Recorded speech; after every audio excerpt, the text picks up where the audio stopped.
or grow it. From the Stash Podcast. Thanks to AC Infinity for sponsoring this episode.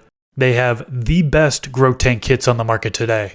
You get their ion board LED grow light, their grow tent, their ventilation system, clip-on fan, and their controller 69 to control it all. You also get their fabric pots, a trellis net, plant ties, and trimmers. Definitely a good price for all that you get in the kit. I'll have a link in the description section below so you can learn more about these grow tent kits, and the discount code TheStash15 works on both Amazon and their website, acinfinity.com. Maybe we should talk a little bit about characteristics in this epi. Maybe not the whole epi, but a little bit about that, because I'm on a pheno hunt as we speak. Multiple. I've been for a while. I've been hunting. I'm just trying to find my 7. Like my 7 cultivars total. That's what I want to be able to have cycling through 7. One of them that's like my longer one that always grows, and then 6 that I have consistently that are some fire.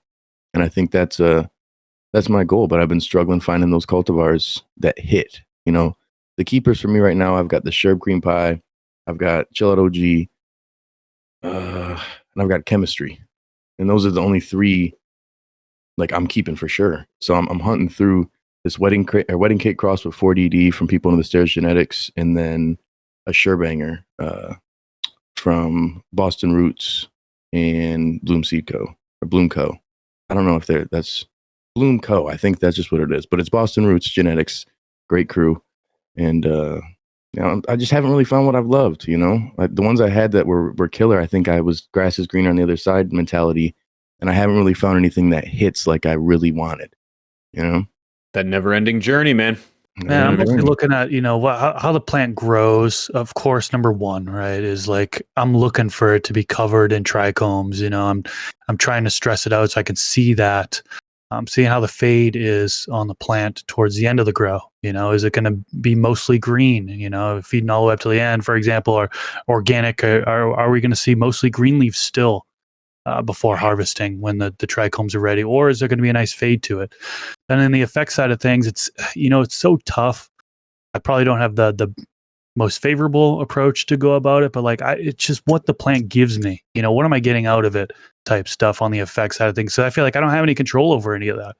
So I'm not really, as a breeder, I'm not really looking for particular effects. I kind of take that back. I'm about to do a breeding run, and there is an effect on one of the cultivars that I really want to pull out. But, in the past, it hasn't really been, I've just been kind of taking what it's been given to me type stuff, and haven't really tried to control the effects that are coming out of it, or at least breeding it with the Chill Out OG. That makes sense. I think when you're looking at effects, that's going to vary per person. It's subjective.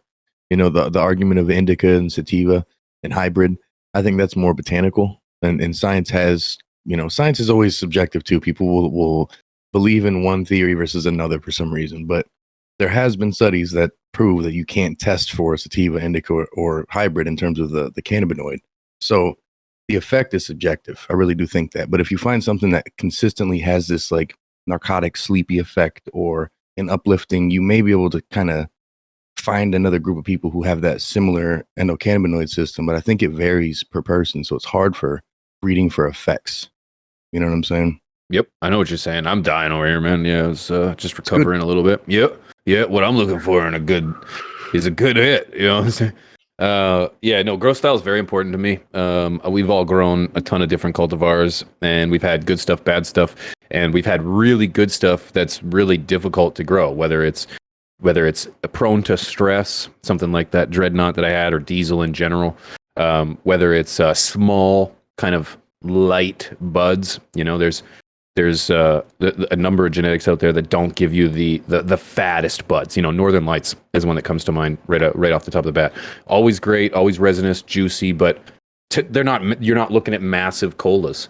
So one of those characteristics for me is just something that's going to grow easy. My regimen and my schedule has me going everywhere always. I'm a father, I'm a husband, I'm a volunteer, work in the community,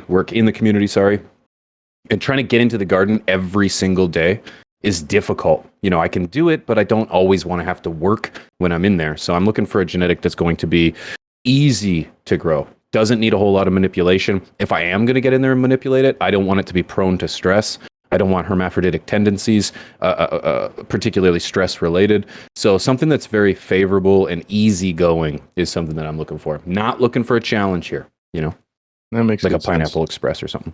Well, Funny even how the everybody's phone- looking for different things. I mean, I have a buddy who's just all about the flavor. And I think we can kind of say that about Rob a little bit too, huh? Yeah. It's like they I'm a flavor you know, chaser. some people just want flavor. That's all they care about is the flavor mostly, even more than they care about the effects. You know what I mean? They want that flavor, and they're growing it and breeding it for the flavor, or they're purchasing a dispensary for the flavor, and they won't even smoke it if it doesn't have that flavor. And Rob, the more I talk That's about why this, I the more I'm can't go thinking to of the you. dispensary. This is why I can't navigate dispensaries. This is exactly why, because you can't do a taste test. You could have some stuff that has a little bit of a nose, and then the flavonoid doesn't transfer. So that's why I will forever be a home grower, even just with a couple plants, man, because I gotta have something I like. And of course, I need to have the effect, but I'm a smoker. Like, I really am. I quit smoking cigarettes when I was 21. I started when I was 11. And since 21, I've just been quadrupling down on my blunts. So while that may not be the greatest for health, I feel like the effect comes because I'm consuming a lot. Now, if I end up getting something that gives me a little bit more of an anxiety feeling or tenseness or sleepiness, then yeah, I probably don't gravitate towards that as much. But I'm definitely always looking for that earthier, gassy, diesel-y funk. Sometimes a sour, but I'm very particular on what I like. And if the cultivar doesn't have that, it's not even in the question. You know what I'm saying? Like, if it comes out and it's all cotton candy or berry like I don't want that. Or if it has no terps, I want nothing to do with that. You know what I'm saying? It's just it gets to the point now where if it doesn't have that, why consume it? I would just say just go get some disty, you know, because if you're just looking to only get a head high or just get, you know, inebriated, it's like, well, there's edibles, there's other things. Like, I'm not going to smoke for that. And I feel like that's where I'm not going to sacrifice my lungs for something that's not enjoyable. It's got to have some sort of a palate, something that makes it so while I'm consuming, it has that whole entourage effect as a whole for myself. And that's just, it's subjective. And I think that's where breeding makes it really tough, because you could be somebody who only breeds those types of cultivars, but now you're niched yourself down so far that you're not going to hit the masses. Or you do just pretty stuff with a variety, you know, like Exotic or even Sea Junkie, a few others. They make a lot of stuff. There's a large variety. So it works. But then you've got a few that are very hyper specific. And I think that's where I fall in that area of what I like. And it may not be for everybody, but it's definitely going to be something that someone loves, you know? Everybody's different. Everybody has their preferences. I like the fruity type flavors, which Rob hates. Citrusy is something I go after. One of the ones that I feel like is kind of becoming less and less popular is kind of the earthy ones, right? And I think that's with Chill Out OG. It's extremely earthy, right? Hits you hard with the earthy lime flavor as well. So it does have the citrus in there. But I feel like that's kind of less popular. I feel like more people are going towards the fruitier stuff. What do you think? The masses, man. Like, think about e-cigs. Exactly. You know, like, Exactly. there's not a bunch of menthol and regular flavored, you know? I'd be the type who'd be like, I just want menthol. They'd be like, what? You could get bubble candy turple nurple dup. And I'm like, oh, okay. Like, Sign me up for triple nurple derp. I want some of that too. Yeah, like, I like that. I would equate myself, let's say, as an analogy, for like a whiskey drinker, like an aged, you know what I'm saying? Like, I'd want something like a bourbon or the strong flavor, versus somebody else would be going for a daiquiri or a seltzer or something like that. I'm not into that. Everybody likes seltzer wheat. I'm just not into it. I like that strong, deep, dark, you know, like the Heineken of herb.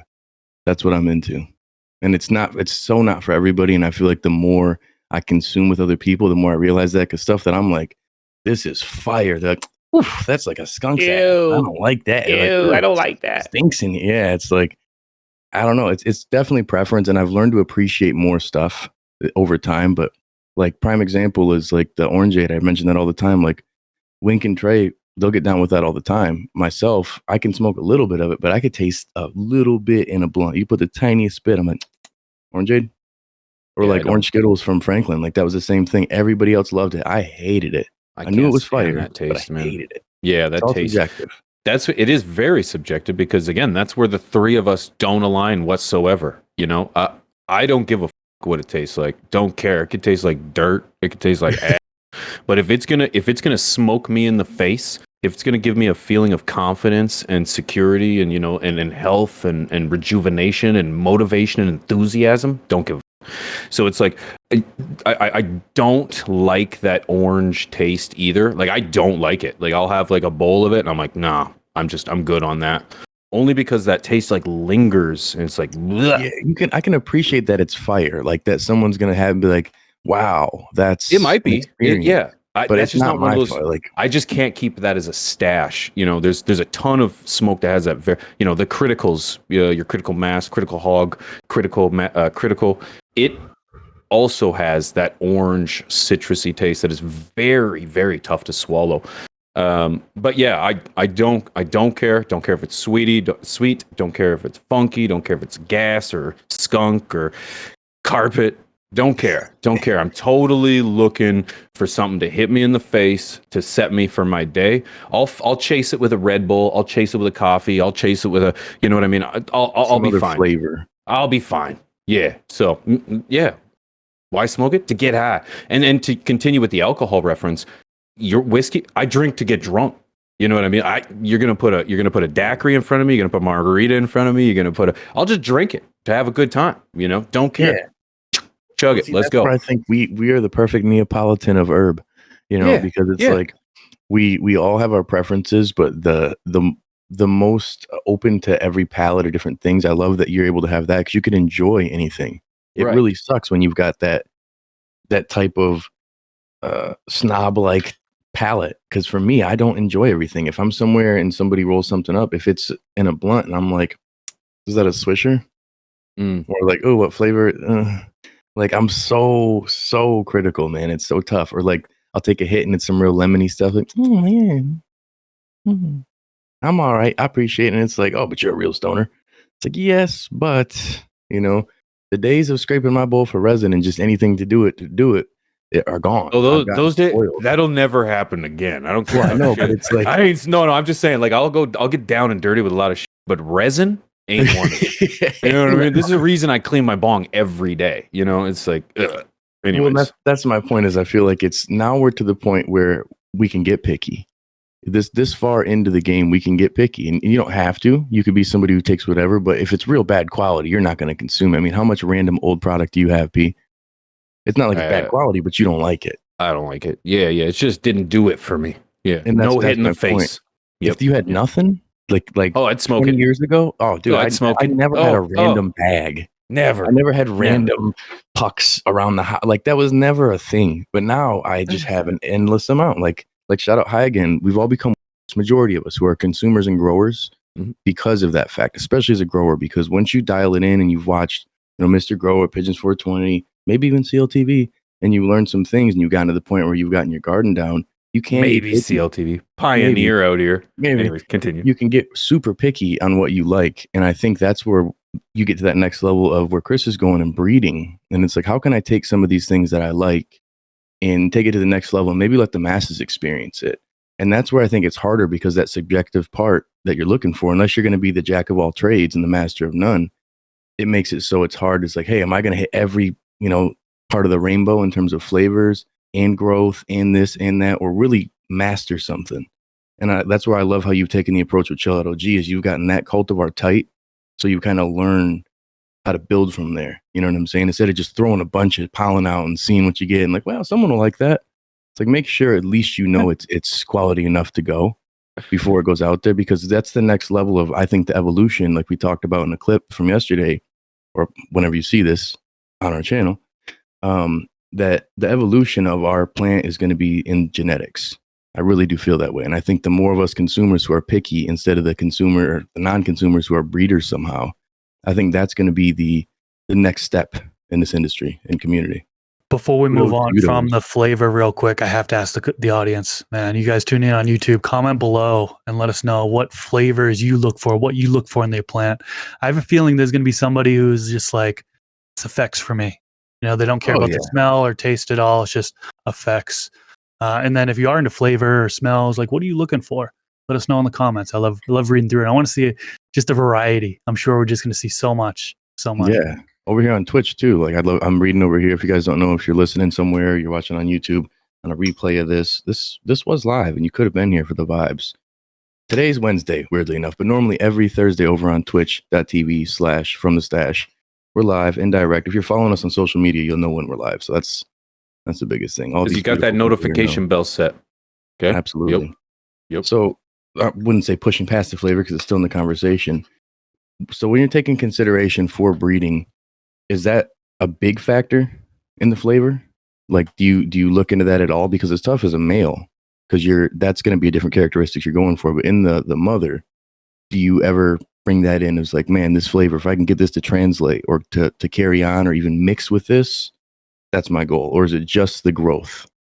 Well, for me, I only have one cross, and so I can really only speak on this, what I did on this one cross, and I wasn't really looking at the flavor for the Brisker OG cross with Pakistan Valley. It was mostly the effects and mostly the growth on it. It'd be like the effect of kind of chill, more narcotic side effect. It can make you sleepy, hungry, builds up your appetite, stuff like that. All of that I was expecting to get out of it, and that's kind of what I got out of it. But this particular cross, no, I wasn't really looking at the flavor. I did the stem rub, like I knew there was going to be some like lime flavor in there, so I was kind of looking for that a little bit, but like that wasn't a must, I remember you describing that in terms of trying to get the flavor or the smell from the stem rub. Because correct me if I'm wrong, you also did that. You did that with the male, right? Yeah. Because you did. Because I remember that one of the questions was, how are you going to determine what kind of flavor or characteristics that the male is going to give you in this equation? And it was you that said, well, I was looking for growth characteristics because that's still very important, obviously.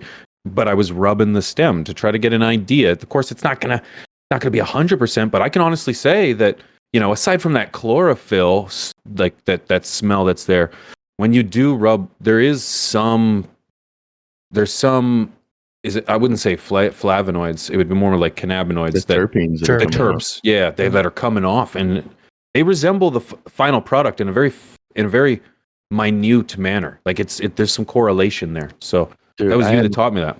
My Jeep was full of the Sherb cream pie cuts, clones they were, and it reeked for 3-4 days in my Jeep like Sherb cream pie, like straight up. And I didn't notice it at the time, but like you could definitely tell the difference. Like some cuts, some clones, some genetics in general, like the plant stinks. You'll notice in veg if you don't have good air control in there, it'll stink like herb. And I think that's definitely a good sign when it's like, man, she's funky already. She's definitely a funky one. So I think that's a great starting point. That definitely, I'm sure, bro science the way we describe it, but there will be grow science eventually once there's a breeder who's on the science side. It'd be cool if Dr. Bruce Bugby got with some breeders too, not just with nutrition, but who are actually creating these genetics to see how we can. We're already doing genetically modification, when we're breeding these, when we're crossing these cultivars and we're doing crop steering. It'd be pretty cool to see the next level of scientifically done, properly done breeding based on selecting the right cultivars and the cannabinoids. It'd be pretty dope. Well, wouldn't it kind of come down to like CRISPR? We get into the CRISPR conversation where it's like the gene editing and bringing out characteristics similar to what they're doing in humans, right? But transferring over to the plants. I don't have a whole bunch of knowledge on that stuff, but I did see a crazy documentary about CRISPR. And, it would be wild to think that that's potentially the future for plants, is being able to pull out these specific characteristics and having it in the genes and having control over that. If I'm not mistaken, that's exactly how adoption works. Like if like, or not necessarily like what? Like isn't it like if a woman is going for in vitro, I don't know how to say the whole word. Not adoption. No, hold on. I think you mean like not adoption. Adoption is the wrong artificial one. insemination. Yeah. But when you're choosing genetics for like your birth, like don't you like I want like brown hair, blue eyes. Can't you? Aren't those boxes you check? Too, yeah. Poor kids, but a little, those poor redheaded children. Oh man. No, I have to watch this CRISPR documentary because I don't know anything about this. This is over my head. I'll send it to you. I think you'd think it was interesting, actually. You'd be kind of freaked out on the future of it. Yeah, Yeah. man. That and AI stuff, dude. Crazy. I live in a very small bubble here in rural Manitoba. Yeah. There's not a lot going on. Anyway. Well, I think it's just like that. That's the evolution of the plant, in my opinion. And again, we talked about that in a more, we'll say, organic conversation. I didn't have a microdose today. Last time was a little bit of a macro dose, but in this one, the realistic side is selecting those specific traits scientifically and isolating them to breed with another cultivar, so that way you're hitting the. I mean, what if it was like a three-way? It was a three-way, bruh. But three different genetics in one, because they were doing it in that sense with cell development. I mean, with tissue culture and all these different ways that we're seeing genetic preservation. What about genetic modification? It's crazy. It's crazy. But I'd love to see that GMO terp come into an 8-weeker. You know what I'm saying? That would be amazing. I'd love to see some of those fire sativa terps that people are after come into ones that can finish in 46, 49 days. We're like, what? But it's because they found this particular, strong indica that finishes very early, and they were able to isolate these things. Instead of taking some of the good and some of the bad, they took just the good, put it together, made them fuck, and now they got what they got. I'm saying it now because it'll probably happen eventually, but glow in the dark plants. It's already happening with some plants, actually, right? But not. So, like, future could be glow in the dark. That'd be pretty wild. Crazy. Your outdoor. I think it's only a matter of time. It's only a matter of time. Why not? Why? Why though? I don't know. Why not? Why so you put can't trees lose in it? Emerald Hills? Oh, so if you drop it, no matter where you'll find it, just wait. Just turn the. Oh, I dropped all the. Turn the lights out, bro. I'll find it. I got this. I think for Instagram. Aesthetic purposes, yeah. Aesthetic purposes. Just aesthetics, yeah. I guess but that's where like the grafting, like Bear Family Canna over here on Twitch just brought up. Grafting is something I've seen people do in the past as like an experiment, having plants grow into each other and kind of growing off of each other. Very weird, very different. But haven't seen any great yields from that. Some people swear that I'm ignorant when I say that or when I say anything. But that's one for me. That's a science experiment. Yeah, well, it's very it's quite effective and efficient. Especially if you've got a root zone, for example, that is prone or capable of handling more hardier environments. Attach that to a stem or a plant that is not hardier for those kind of conditions. It can work out. You know what I mean? Yeah, it happens a lot already. And I guess I'd be curious. But you're using it as the host, essentially. Yeah. Yeah. It's the hostess. Right. The hostess with the mostess. But yeah. So grafting is a very reliable solution.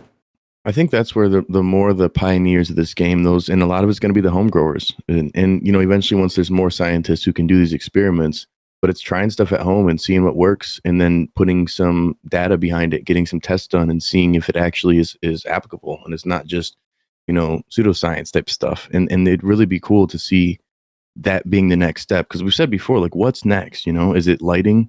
Is it just technology, or is it going to be the plant itself? Is it technology integration into the plant? Or is it going to be an evolution of the plant? And I think that breeders are at the forefront. That's going to be the first portion. But then scientists assisting with that will be massive.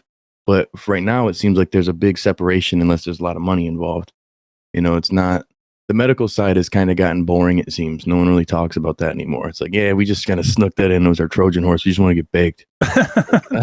That's what glaucoma was about. It's like we don't talk about medical stuff at all anymore like that. Well, we don't. Are just not like the industry and the industry, not the community, but the industry. You know what I'm saying? It was just a Trojan horse. It's like medical, cancer, help everyone. Kids are saying, then it's like, that. Let's get 3,000 milligram edibles. Let's get lit. It's like, oh, like that's cool too. Don't get me wrong. It's like they push the medical patients to the side in a sense of the dispensaries. I mean, here patients have never been the focus. Everyone's dropping their license for medical. I have had my medical card for many years, and when the dispensaries came here, it wasn't rec, so like only medical patients with a card would be able to go into the dispensaries, and they like pampered to you, like they catered to you as a medical patient. And then rec came, and like at first they used to have like their own dedicated lines to medical patients. They can get in and out of there quicker and stuff. But like they did away with all that. It's like medical patients aren't treated as well as they were once upon a time. There used to be medical dispensaries or provisioning centers, and now they're just provisioning centers. And you're lucky to get a discount if you come with your card. Most don't care. You're like, oh, I got my card. Like, it don't matter. It's like, well, I don't want to pay the tax. Like, yeah, but we didn't renew our medical license. We don't care. It's like, jeez. oh, yeah, okay. That's the difference between there and here. Like, I still think medical is very important, but the recreational side is so heavily regulated that it's still, the green light is to really go medical. And, you know, it's like, if you're lucky enough to have something that you can claim for medical, then great. But if not, then, you know, it's like you still have to pay an astronomical amount for recreational product, unless you're going to go like legacy market. You've got, you know, access to, well, I would admit though, it's like access to product on the recreational market is so much easier than the medical market. Now, what's the difference between medical and recreational product? Should be nothing. There should be no difference between what is considered medical and what's considered recreational. It's just there needs to be access to it. You know what I mean? Like, it's, if you're a medical, like Chris said, you got to go wait in the line with everyone else. You got to get bottom shelf or whatever's left, like everyone else. You got to get this remediated crap that's been shipped and stored for way too long and improperly cured and so on and so forth. There was a time, or slightly still is, where it's like, you know, Health Canada regulates the medical stuff much higher, which is strange, than the recreational stuff. So it's almost like you're going to get much better product through a producer than you are through a dispensary. But I think that's because there's just far less hands in the mix in the medical side than there are on the recreational side. Maybe. But I still see a priority set towards the medical side in Canada than the recreational side, just sheerly because of regulation. That's because you live in Manitoba. You can't grow on the recreational side, right? You can't even grow. That's exactly. Yep. And not just Manitoba, neither can Quebec. So it's 2 out of the 13 unions, if you will. There's a couple of territories. Yeah. Yep. But yeah, I just really hope that the industry and the market meet more. I know I've been saying it, and I do what I can in one state, but that's only one state. But one day I think people will realize that ethics is a form of marketing, so to speak. People will like to spend money on people who are doing good. And the more that like medical is looked at, or the breeders who are doing things in that thought process. That's why I was even talking about in the first place. It's like a breeder who's like, yeah, I'm doing stuff for those who just want to grow and get yield and have some dank, but also here's some medicinal properties that can help you with XYZ. Because all of this has both. It just, for some reason, it's not that hot of a topic anymore. So I think that it's more about each individual more than it is the businesses and the states and everything. Because if people are still asking for this, the consumers are still asking for it. Businesses eventually meet that, and producers and creators will meet that side. So it's just more about all of us doing that, you know, asking for more medicinal stuff. For me, I'm always making sure I know my terpenes, so I'm looking for that as my biggest thing. But most people who are going into these stores don't know anything about it, or are purchasing beans online. Don't know anything about what they're looking for other than yield and is it pretty or is it dank? And you know, THC. So, yeah, THC. Does it get me baked? Yeah. Do I get baked? And it's like, just do good and create something good, and somebody will like it. There will be. Now, if you want to hit the masses, you got to think differently, you know, of course. Then you do probably want to look at THC, big yield, pretty bud. But if you hit those things, and then also in your description it says, and then it affects this, has these terpenes, or is known to help with XYZ, like that's the stuff I think is really cool. And that's where, like, again, with Subcool, he was one of those people too, would kind of give you those recreational and medical sides on both. So that way you can see like, oh, this is a hitter. But then I'm a caregiver and I have a patient who's got arthritis and has some pain issues. So I'm looking for a terpene and a THC, and it's XYZ of this. So still hits those sides. I think that's where a lot of people aren't doing that anymore, because they see that the masses are just wanting to get baked. And that's cool. You can do both, you know. Well, it's happening. You know, I think that is literally the proliferation of distillate and concentrates and lady joints. You know what I'm saying? Is like people are just looking to get high with a little bit of flavor. You know what I mean? Just really high with flavor at convenience. Right? Lady joints. What are lady joints? What are these? Those little blinkers. I think they're called blinkers. I did, right? Is that what they're called? That's what they're called. They're the blink. Every time lady joints. Yeah. Go to the bathroom, take a little blinker. Yeah. It's soccer mom joint. I'm not trying to be disrespectful. Like I use them when It's like my a boys. cart. It's a cart. I guess it would be the more In professional. Boston, way. it's a cot. It's a cat. You got a couple cats. Cat. No, Got a couple depending. cats, huh? If you get yourself a hash rosin cat, those suckers hit. Like, you remember you had one, Pete? That was the. Oh yeah, it was. Oh man, that was the. Yeah, oh I know they can hit, iBay. but everything all disconnect. eBay. Well, yeah, those and are Swank $60 a piece when you get them versus these are 15. Yeah, You know what I'm saying? bro, Like, it was and so you're good getting though. half a G, Yeah. and this is a whole G. So like when you're looking at live resin or schistolite, I call it, that's dirt cheap to Schistolite. produce. But you're looking at the good stuff, some rosin, some live hash rosin, that's expensive and is an art form, so to speak. And that's where you're getting all those medicinal properties and all the full spectrum stuff. But you're getting baked too and having good flavor and everything's better about it. You know what I'm saying? It really is. If I had that more readily available, I'd probably be more of a rosin head. But I can't just consciously take a bow and turn it into an ounce.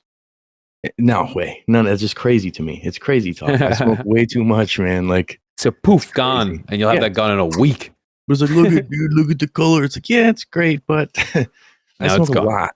Now it's A gone. lot. I think it's underestimated how much I consume. When people when I go places and we link up, they're like, "Oh yeah, you smoke as much as you say." Or like, "Man, I couldn't keep it." Like, yeah. I can vouch for that. I mean, all day long, he's lighting up blunts. Only blunts. That's Only- we hit other only things, blunts. but mostly blunts. That's you come prepared. Yeah, that's just what Yeah. I do, man. It's Yeah, just we roll preference. them anywhere too. We'll roll those suckers anywhere. Like On the Fremont fly. Street. Fremont Street. We're in concerts. We're on sidewalks. Ubers. Fucking You guys rolled airplanes. one up in the red meth, or Oh, yeah. red meth. You rolled Whoa, up whoa, in there. whoa, whoa, whoa. In my hand. Ixnay on the meth, eh? Method man. Method Man, yes, Method Man. But it was yeah, a Red man, Man Method Man concert, and this guy, and Red Man was like, "Yo, if you ain't," or I don't know who it was Method or Red. One of them was like, "Yo, if you ain't smoking right now, you ain't." And we had already finished like 2, you know. So we were like, Had to "Fucking roll up another one, right? roll there. it up, man, roll it up." Yeah, so I just dropped the blunt guts in a drink, discarded the drink, freaking Yeah. broke up the butt in the hand, used my mouth to hold it. You know what I'm saying? And It was just passing that around too, man. That was going like some guy ended up coming. I remember we handed it off to somebody, and he's like, he ate a few puffs, left, and then he came back. He brought us drinks. yeah, he did too. I looked at his lips hard before he hit it to make sure he was. I was the same And- way. I was waiting. I was like, he's like handed it to me. I grabbed the other one, the one that he wasn't handing me. I was like, I'll take that one. And man, I waited for his wife to drink out of it first. And as soon as she did, I was like, let's go, man. I drank out of that too, bro. Hey, those drinks were expensive, man. You got Yeah, a they small Dixie cup for like $20. It was a huge ripoff. That was the That High was Time Bash, good, man. if I'm not mistaken. Yeah, High Time Bash, 420 Bash or something. And then the best part of it was P, when you got the merch. Lucky you, grab the merch. That was it Red Man? so good. Threw merch out in there. Yeah, You right at grabbed me. He's one? like, "Yo, Pigeons." I was like, "Sup, Reg?" He's like, "Yo." He tosses right at. No. He's like, "Yeah, you guys going indoor skydiving tomorrow? Yep, see you there." You Yeah, can see join you us. there, bro. Yeah. We said, yeah. "We'll allow you to come with, I guess." Nobody show him this clip. Nobody. Show None of that happened, but we did actually see Red Man the next we night. did, but it's funny how none of that happened. Except we did go skydiving with him, or indoor skydiving with him, and he did throw a shirt at me. You know what I mean? Like just 4 feet over my head and slightly to the right. You know what I mean? Other I did than get that merch. portion, Other than that, yeah, I we remember you killed it. grabbed it and you were like, "I'm going to give this to my kid." I had it, and next thing I had it on. It was a lot bigger than I thought. I was like, I was like, there's no way I'm gonna fit this. Next thing, he's just rocking it. He's like, "No." I was like, yeah, fucking love cookies, bro. Yeah, yeah. It was a good day, man. It was a good That day, was a man. great Memories, time. bro. We actually Memories. have a blog on that. If you guys are willing to see that, we did capture that, and that was pretty cool Yeah, it was a actually lot of to fun. look back on the channel from the stash on YouTube. Dig back a little bit, like it's just one vlog in there mixed in with all the episodes and clips. Yeah, Find it and watch it because it was a good time. and that's just Was that one. empty I What? yeah, empty biscuit? no, yeah. Yeah, MJ BizCon. Yeah. We're Yeah, going there 'cause again this year. I don't know if you guys Yes, know sir. that in the chat, but Yup. we're going there again this year, and I heard some other people are too. I'm not going to leak too much information because we don't do that on this channel anymore. We wait for Chris to do it on Twitter. But what we're going to be doing is us, the crew, We'll be there again. If you want to link and smoke and maybe catch some good memories as well. They do got area to smoke outside. They lied to us the first time. They told us there wasn't a spot in the front to smoke. There was a side area, VIP area to smoke. Cool, great. But everybody could have pulled up on us and smoked in the front. They totally lied.